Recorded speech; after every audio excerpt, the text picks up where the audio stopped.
আসসালামু আলাইকুম, সবাই কেমন আছেন? প্রতিদিন সকালবেলার রুটিন আমার হচ্ছে রুটি করা আমার প্রতিদিন ডেইলি রুটিনের মধ্যে সকালবেলা উঠেই আমার এটা করতে হয়। তো আজকে যেহেতু শুক্রবার, আজকেও তার ঊর্ধ্বে নয়। আজকে যেটা হয়েছে, এখানে আমি পরোটা করব সকালবেলা। আজকে আবার রুটি খাবে না, আজকে হচ্ছে পরোটা খাওয়ার পালা। এমনিতেই কিন্তু শুক্রবারের দিন আমার বাসায় খিচুড়িটাই বেশি হয়। আজকে আর খিচুড়ি করব না, আজকে বলতেছে পরোটা খাবে। তো পরোটা করার জন্য এখানে আমি পরিমাণ মতো আটা, একটু তেল, একটু লবণ পরিমাণ মতো আর দিয়ে দিয়েছি চিনি। সব কিছু ভালো করে হাত দিয়ে মেখে নিয়ে তারপরে এখানে আমি কুসুম একদমই ঠান্ডাও না গরমও না, এরকম একটা কুসুম গরম পানি দিয়ে একটা ডো করে নিব সুন্দর মতো। তো চেষ্টা করবেন এরকম একটা ডো করে রেস্টে রেখে দেওয়ার জন্য। আমি কিন্তু রেস্টে রাখতে পারিনি। তো এখানে এই তো আমার ডোটা রেডি হয়ে গেছে। এখন তারপরে দুই হাত দিয়ে ভালো করে আমি যেভাবে মেখে নিচ্ছি এভাবে কিছুক্ষণ মেখে নিয়ে তারপরে হচ্ছে এটা রেস্টে রেখে দিবেন। কিন্তু আমার রেস্টে রাখার মতো সময় ছিল না, কারণ সকালে কি নাস্তা বানাবো, কি খাবো সকাল থেকে এটা ভাবতে ভাবতে 9টা বেজে গেছে অলরেডি। তো সেই জন্য আমি আর রেস্টে রাখিনি, আমি হচ্ছে এইভাবেই পরোটাগুলো করে নিব। তো আমি কিন্তু অনেক দিন ধরেই রুটি পরোটা করি, কিন্তু এই পর্যন্ত মনে হয় না কখনো আমার রুটি গোল হয়েছে, কখনো বাংলাদেশের মানচিত্র, ভারতের মানচিত্র, বিভিন্ন জেলার মানচিত্র হয়েছে। তো এটা খেয়ে আমাদের অভ্যাস, কিছু করার নাই। পরোটাও কিন্তু তার ঊর্ধ্বে নয়, এটাও কিন্তু একদিক দিয়ে হাত বের হয়ে যাবে, একদিক দিয়ে পা বের হয়ে যাবে। তো এখানে পরোটার ভিতরে আমি তেল দিয়ে যেভাবে সবাই করে সেভাবে করলাম, কিন্তু এটা নিয়ম হচ্ছে পুরো পরোটাটাই তেল দিয়ে করা। আমি পুরোটা তেল দিয়ে করব না, এমনিতেই মাশাল্লাহ আমি অনেক মোটা আর মোটা হতে চাই না, এজন্য উপরটা রুটি দিলাম, ভিতরে তেল দিলাম।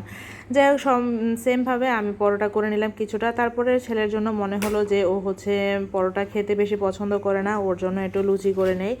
এই ডোটা দিয়েই আমি ওর জন্য কিছু লুচি করলাম। কিছু করতে গিয়ে বেশি হয়ে গেছে, আমরাও খেয়ে নিয়েছি। তো চলে এসেছি পরোটা ভাজার জন্য। পরোটা হয়েছে প্রায় 5টা, 6-7টার মতো হয়েছে, না 5টার মতোই হয়েছে মনে হয়। তো লুচি করে নিলাম। পরোটা হচ্ছে 2টা তেল ছাড়া করে নিলাম, বাকিগুলো আমি ঘি দিয়ে ভেজে নিলাম। আর গরুর মাংস ছিল একটু ফ্রিজে ডিপে। গরুর মাংস নিয়েও একটা মজার কাহিনী আছে, বলতেছি। গরুর মাংসটা আজকে যেটা হয়েছে শুক্রবার, সেটা সকালবেলায় ও হচ্ছে ফ্রিজটা পরিষ্কার করবে আমার হাজব্যান্ড। তো ফ্রিজ পরিষ্কার করতে গিয়ে যখন সব কিছু নামাচ্ছিল, বের করতেছিল, তখন হচ্ছে দেখে যে একটা বক্সের মধ্যে গরুর মাংস। তো এই খুশিতে ঠেলায় হচ্ছে গিয়ে লুচি আর পরোটা বানিয়ে নিলাম। এই তো রেডি হয়ে গেছে আমার লুচি, পরোটা আর গরুর মাংস। তো এখানে 2টা হচ্ছে তেল ছাড়া আর বাকিগুলো তেল দেওয়া ছিল। আর লুচিগুলো মাশাল্লাহ দেখতেই পাচ্ছেন কতটা ফুলে উঠেছে। গরুর মাংস নিয়ে আমার ছেলের জন্য লুচি, ও তো আর এতগুলো খাবে না, 3টা খাবে, 2টা বা 3টা খাবে, এর বেশি ও একদমই পছন্দ করবে না। গরুর মাংসের সাথে আমি একটু লেবু দিয়ে খেতে বেশি পছন্দ করি। এখানে এটা নিয়ে নিলাম, খেতে বসলাম যখন, তার পাশেই দেখেন ফ্রিজ থেকে নামিয়ে রেখেছি সবগুলা জিনিস। ফ্রিজ আর এই তো বরফ ছাড়ার জন্য এটা খুলে রেখেছি। শুক্রবার আসলেই মনে হয় যেন ঘরের মধ্যে কাজের ধুম পড়ে যায় আরও একটু বেশি, যেহেতু ও একটু সকাল থেকে বাসায় থাকে, আমার হাতে হাতে অনেকগুলো কাজ হেল্প করে দেয়, এজন্য বাকি কাজগুলো এখানে শেষ করে নেই। তো খাওয়া দাওয়া শেষ করে চলে গেলাম ছেলেকে নিয়ে পড়তে বসানোর জন্য। এত দুষ্টু হয়েছে, আম্মু পা ব্যথা, মাথা ব্যথা, হাত ব্যথা, পড়তে বসলে যত সমস্যা দেখা যায়। তো এখানে লেখাপড়া শেষ করে ওকে একটু বসায় নিয়ে, লিখতে পারবে না কিন্তু সে ড্রয়িং করতে পারবে, বলতেছে আমি আঁকতে পারবো, কালার করতে পারবে।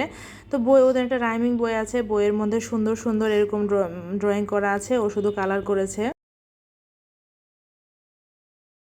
কালারটা একটু দেখাও, সেজন্য আপনাদেরকে দেখিয়ে নিলাম। দেখানোর পরে আমার জানালার পাশে কেমন জানি একটা শব্দ হচ্ছে, এই উঠো উঠো।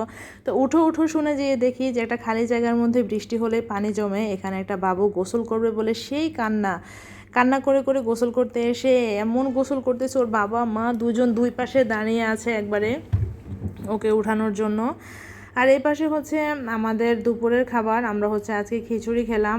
কারণ হচ্ছে খিচুড়ি খাওয়ার কারণ হচ্ছে আচার বানিয়েছি, সেজন্য গরম গরম আচার দিয়ে খিচুড়ি, ডিম ভাজি সব কিছু করে দুপুরে খাওয়াটা শেষ করলাম আলহামদুলিল্লাহ। দুপুরে খাওয়া শেষ করে যখন বিছানায় একটু শুতে আসলাম, তখন দেখি যে বিসিএস ক্যাডার পরীক্ষা দেওয়ার জন্য আমার ছেলে দেখেন পুরা বিছানার উপরে বই খাতা ছড়িয়ে রেখেছে। একটু যে শান্তি মতো শুবো তারও কিন্তু কোনো উপায় নাই।